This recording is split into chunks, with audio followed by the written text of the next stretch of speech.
This is the VOA Special English Education Report. We received a question from a listener in the West Bank about how American schools use educational technology. There is not a simple answer. It depends on the subject and level of students, of course, but it also depends on the interest and training of the teachers and the goals and budgets of the schools. Schools are almost all connected to the internet, but some have more technology and use it more than others. For example, some schools use computers for activities like video conferencing to bring the world into the classroom. And some classrooms are equipped with things like a smart board, a kind of interactive whiteboard. Interactive whiteboards are large displays for presentations. They connect to a computer and can operate by touch. They can be used for documents or writing or to project video.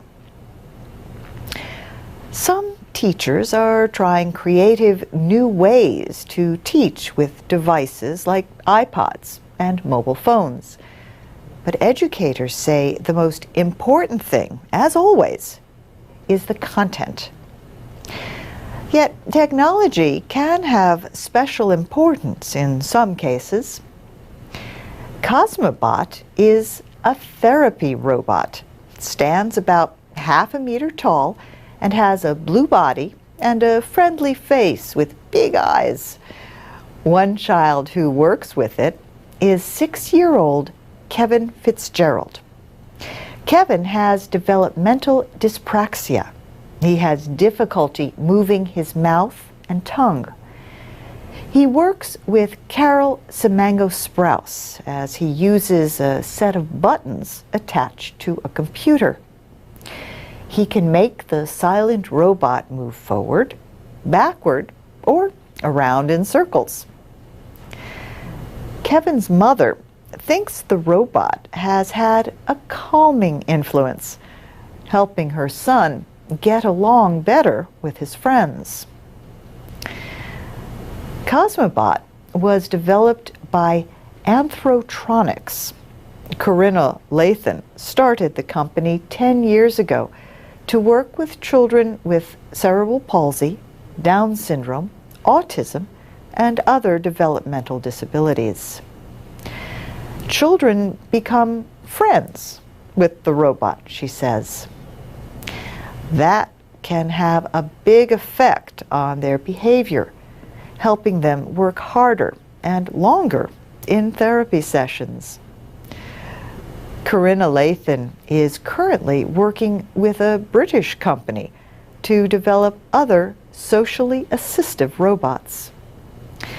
She says they are still considered research tools in the United States. They are not used as much as in places like Britain and Japan, but she hopes to change that. And that's the VOA Special English Education Report. You can comment on our reports at our website, voaspecialenglish.com. This is the VOA Special English Education Report. In the last 10 years, hundreds of American schools have begun to offer a new way to teach foreign languages. This method is called dual or two-way immersion. Here's how it works at London Town Elementary School in Centerville, Virginia, outside Washington. In some classes, only Spanish is spoken, even during the Pledge of Allegiance, a morning tradition for American school children. In one second-grade class, the children learn math and other subjects completely in Spanish. Later in the day, they learn only in English. Half of the children are from families that speak Spanish at home. The other half are native English speakers. Myra Almeida is the teacher. She says when both these groups come together, they are learning from one another, which is very good. Helen Arzola teaches the youngest children. She says a child before age 8 is a language learning machine, so this is the best time to learn a language. She says her kindergartners from English-speaking families may have never heard Spanish before. And she says children from Spanish-speaking families benefit from learning in their own language. Helen Arzola says the goal of the dual language program is to teach low-income Hispanic children English, good English, social English, and academic English.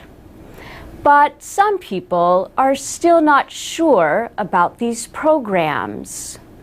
They say bilingual education has not always taught Hispanic students enough English. London Town Elementary is in Fairfax County, Virginia. The county also offers immersion programs in French, German, and Japanese. One sixth grader at London Town says it's not like traditional teaching. Another student says she likes to learn other languages. But a national survey found that in recent years, foreign language teaching decreased in public elementary and middle schools. Fewer schools teach French, German, Russian, or Japanese. Some schools say a federal education law from the last administration has hurt language teaching. This law only requires testing of progress in math and reading. Schools also face language teacher shortages and now budget cuts caused by the economy. And that's the VOA Special English Education Report. You can watch a video of this report by Jerome Sokolovsky at voaspecialenglish.com.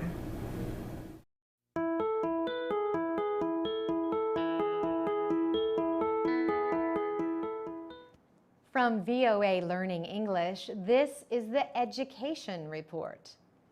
Entrance examinations have been causing problems at the University of Liberia in Monrovia. The exams help to decide whom the university will accept as a student. The trouble began after an education specialist, James Dorborjala, was named to direct and administer the testing. Recently, about 25,000 high school students took the test, but failed. Mr. Dorborjala says he and his team want to show that a fair examination can be held. He says some Liberians think they cannot enter the university unless they make a financial gift in return. He said the university has been trying to decide how to oversee the process so that people's abilities would be measured on the basis of their performance on the examinations. Last year, the University of Liberia accepted about 7,000 new students after they took a similar exam. But that test was judged differently. Mr. Dorborjala says the university sought his help because it had problems in the past with entrance exams. the country's Minister of Education says she does not think that all the students failed the test. Some of the students have held protests at the university. They say they were cheated out of more than $20, which was required to register for the test. It appeared that the university would have no first-year students until Liberian President Ellen Johnson Sirleaf met with university officials. The officials then said they would lower admission test requirements and accept at least 1,600 people. Mr. Dorbor Jala says the most recent test results were based on raw scores. A raw score does not take into account how well individuals perform within a group of students. For VOA Learning English, I'm Carolyn Presutti.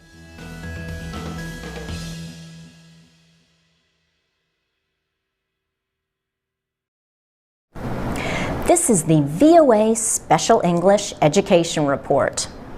Last week, we told you how some international students have few friends in their host countries when they study overseas.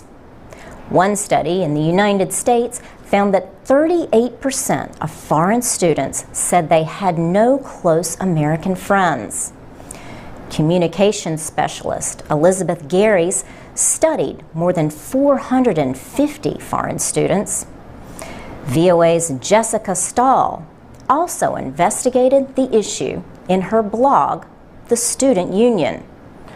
Her survey showed 75% of foreign students said they have more than 2 American friends, but 10% reported having no American friends.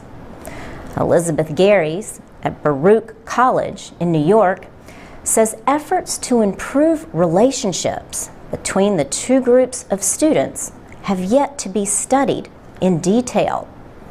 She says these efforts should begin with the college or university. Elizabeth Garys says teaching institutions should build systems that support contact.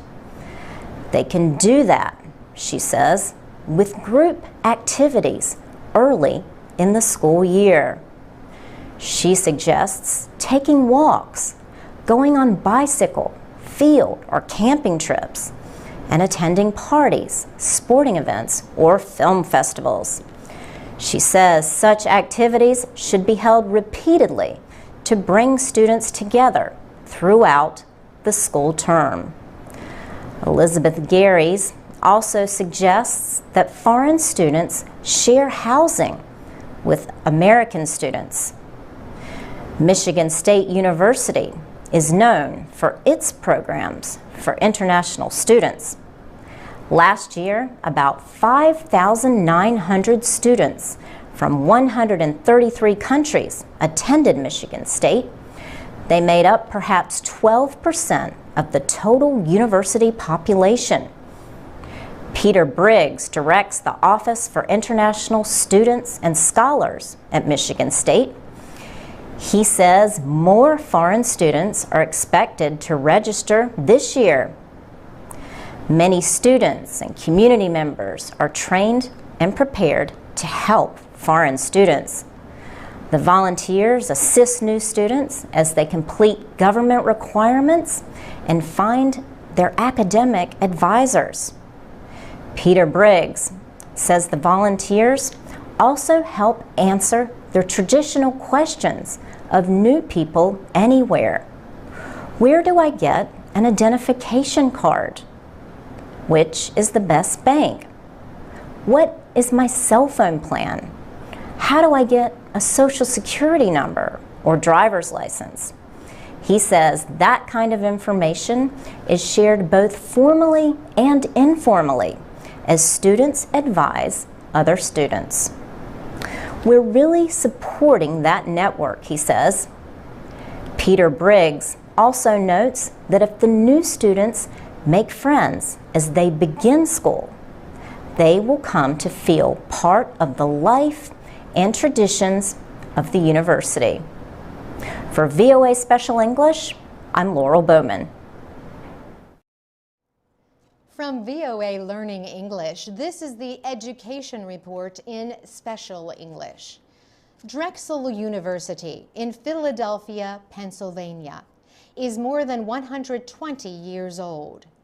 In 2009, the university opened Drexel University, Sacramento, in California.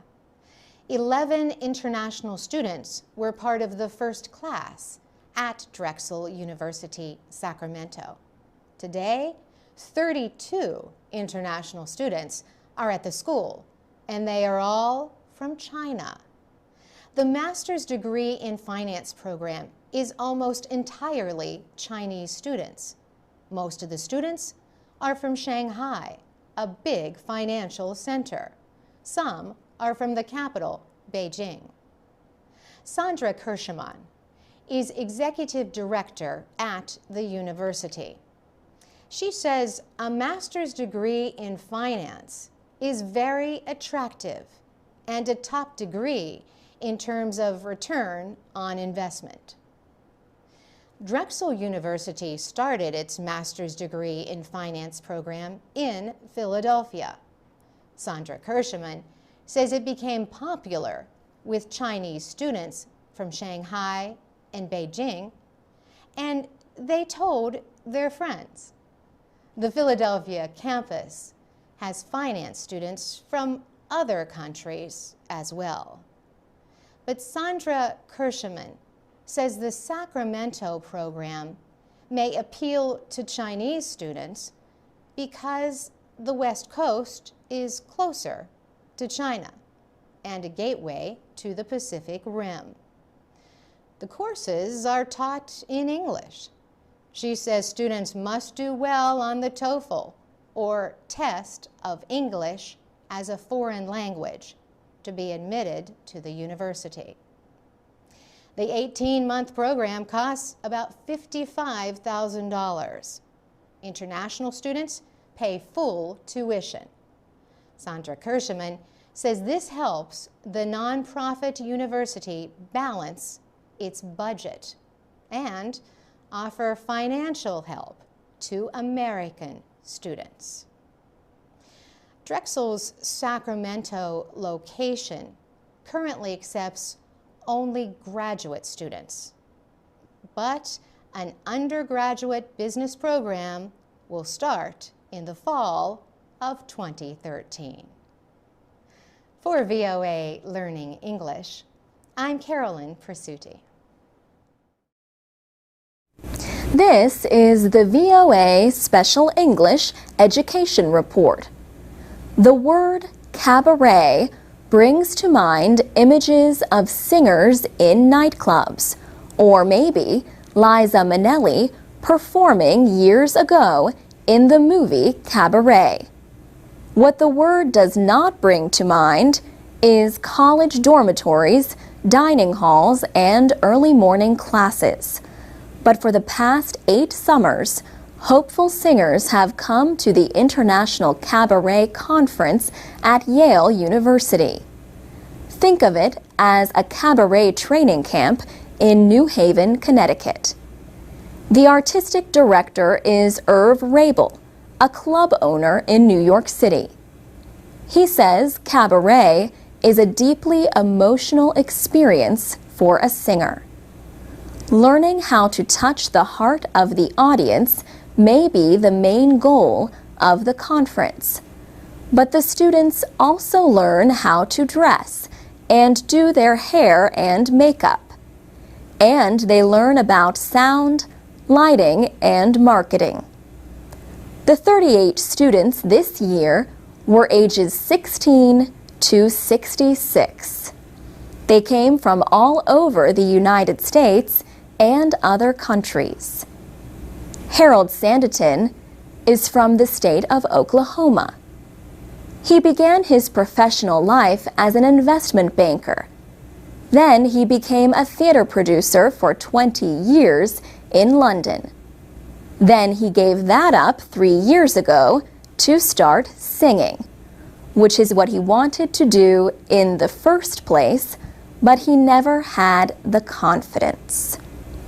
Harold Sanditon and his classmates had the chance to spend 9 days working with top music directors and cabaret artists.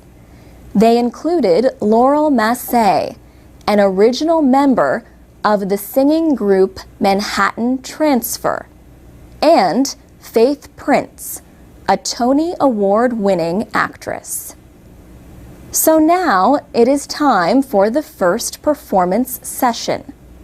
Mr. Sanditon tries his own version of a Beatles song. Faith Prince likes it, but she tells him not to close his eyes while singing. Mr. Sanditon nods his head in agreement and tries again. His classmate, Lindsay Sutherland Bowl, is a singer from Vancouver, Canada. She trained in opera, but she changed her mind and became interested in cabaret singing. The teachers think she sounds too theatrical at times. They work with her through a week of 14-hour days. Ms. Bowl says it is not just about singing. It is all about storytelling. While she knew that before, she understands that at a much deeper level now. On the last night, all the students have 3 minutes to show what they have learned in front of a paying audience. The concert is called Cabaret Stars of Tomorrow. And that's the VOA Special English Education Report. This is the VOA Special English Education Report. The number of international students in the United States is at record levels. Last year, more than 670,000 foreign students attended an American college or university. And for the 8th year, the school with the largest number was the University of Southern California in Los Angeles. USC has about 6,600 international students in regular academic programs. 1 in 4 graduate students and 1 in 10 undergraduates come from other countries. In a special class, international students meet with American students and learn about American life, says instructor Vincent Vigil. He says, we are able to have them interact with American students, but then also ask them any sort of simple questions that you may ask another person. What do you like to do for fun? Why did you choose USC? What do you do on the weekends? Just simple things, so that way they get to understand what it means to be an American student. Sports fans know the University of Southern California for its athletics, but students say they come for these strong academic programs. The university's ties are strongest with Asia. Tony Tambaskia, director of the Office of International Services, says USC actively seeks international students. He says, we currently have students from about 115 different places of origin around the world. India is first with over 1,500 students. We have almost as many from mainland China. Yuan Si Zhao from Beijing is working on her master's degree in communication management. She says, I have lots of friends that came to USC. That is the main reason I wanted to come. Some students come to study business or liberal arts, or to attend the university's highly rated engineering school. Indian engineering student Rahul Kola says the international student population was part of the school's appeal. California's climate is also appealing. Foreign students not only give schools more applicants to choose from, they also provide money. Undergraduate students from other countries usually pay full tuition at American colleges and universities. Only a small percentage receive financial aid. And that's the VOA Special English Education Report. Check out our Foreign Student Series for those interested in studying in the United States. Click on the link at voaspecialenglish.com. This is the VOA Special English Education Report. For years, the University of California, Los Angeles has done a national survey of first-year college students. Some questions in the freshman survey relate to emotional health and stress.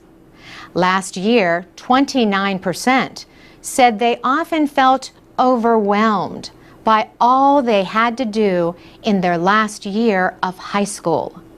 That was 2 percentage points higher than the year before. There was a big difference between men and women. Almost 40% of women reported feeling that level of stress, compared to just 18% of men. Deborah Stipek is Dean of the School of Education at Stanford University in California. She says a lot of students are under too much pressure from parents and schools. They are not enjoying what can be the incredible satisfaction of learning and developing understandings and skills. Learning can be an adventure, but instead of an adventure, it's really about the test. It's about the college application. Professor Stipek recently wrote about this issue in the journal Science. She used the example of her own daughter in high school. Her daughter has taken advanced placement, or AP courses, in French to earn credit toward college. She told her mother she would be happy to never speak French again. Deborah Stipek says, "I think that revealed the real basic problem, which is the AP courses that she was taking in French were not about learning French, not about being able to communicate with a different culture, or to travel, or to have a skill that could be useful in life. It was about getting a score on an AP test that would help her get into the college of her choice." She works with schools to do yearly surveys of students to find out their sources of stress and anxiety and get their ideas for supportive policies. We've gone into schools where they say, "This isn't a problem." And then they do a survey of the students, and they are just blown away by what they get back from the students when the students are actually asked. In 2009, a documentary film looked at the pressure on many students to succeed in school and in lives busy with activities and homework. The film is called Race to Nowhere. Deborah Stipek, who was interviewed in the film, says it shows that many students today are not experiencing the joys of learning. They feel under enormous pressure to perform. Perform, she says, as opposed to learn. For VOA Special English, I'm Carolyn Presutti. I'm Alex Villarreal with the VOA Special English Education Report. Americans talk a lot about illegal immigration, but not as much about legal immigration. Legal immigrants who want to become citizens must learn English and show a knowledge of American history and government. They must also pay a fee and meet other requirements. Immigrants may take citizenship classes to help them prepare for the naturalization test. Last year, 13 groups received a total of just over $1 million from the government to offer these classes. This year, that support has grown to almost $8 million. The money is going to 75 organizations across the country. Now, many classes are being offered free of charge through a program supported by United States Citizenship and Immigration Services. Alejandro Mayorkas is the agency's director. He says the agency wants to make it easier for people to become American citizens. Elsie Ventura from El Salvador paid $100 to take a class near Washington. She says it is a lot of money for her to pay. She is a single mother who supports her own mother, but her goal is to become an American. She says she wants to have rights like anybody else in this country. Other immigrants share that goal. But for some young people, hopes of citizenship were recently blocked in Congress for the 5th time in 10 years. The United States has an estimated 11 million illegal immigrants. About 2 million of them arrived as children brought by their parents. A measure known as the DREAM Act would put these children of undocumented immigrants on a path towards citizenship instead of possible expulsion. In return, they would have to show good moral character and graduate from high school. They would also have to complete 2 years of college or serve in the military. DREAM is short for Development, Relief, and Education for Alien Minors. Some conservatives say it could increase illegal border crossings at a time when many Americans want stronger controls. But the idea gained support among conservatives and liberals, the military, and education leaders.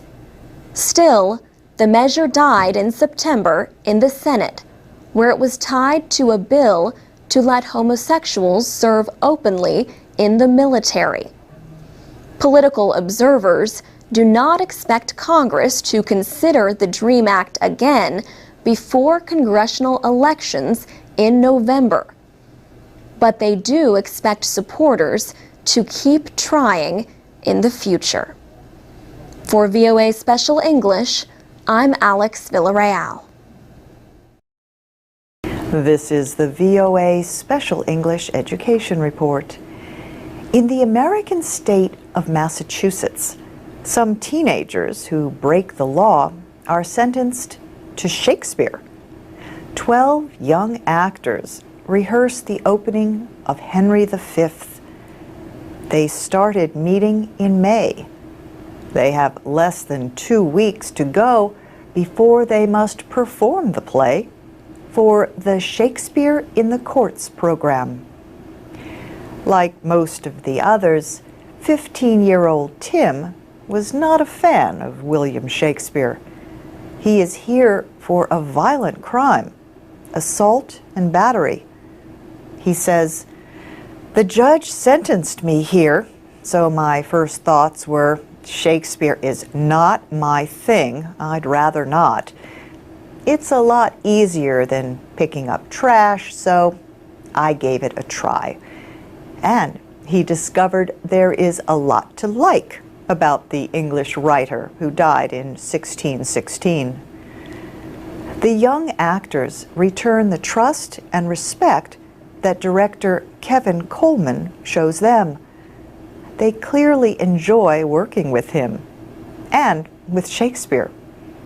Mr. Coleman says, if you present it to them in a way that engages their imagination, that engages their playfulness, that engages their willingness, they really come alive. Kevin Coleman is education director for Shakespeare and Company, a theater group in Lenox, Massachusetts. Many years ago, the principal of the local high school came to him to develop a theater program for the school. That principal, Paul Paracci, later became a juvenile court judge for Berkshire County. He wanted to copy the program to help the teens in court develop self-esteem and communication skills and better control their anger.